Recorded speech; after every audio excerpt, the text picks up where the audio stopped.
বিশেষ করে সম্মানিত ভিউয়ার্স, দেশ বিদেশে সবার কাছে আসসালামু আলাইকুম।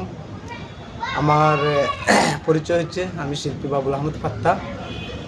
আর আমার পাশে যিনি রফকি বাজিয়েছেন মুরব্বী, আমার ফির ভাই লাইক মিয়া।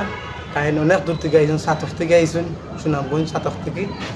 আর আমার আরও প্রিয় চাচা দেওয়ান চাচা, তাইনও বাড়ি সুনামগঞ্জ বরকাফন। বরকাফন আমরা প্রতিনিয়ত প্রতি সপ্তাহ তারা পাইলে তারা লইয়া দুই একটা গান করার চেষ্টা করি আর কি। আর আমরা গানটি এবং আমরা পেজটারে আপনারা বেশি বেশি করে ফলো করবা।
সন্ধ্যা হলো রাত গো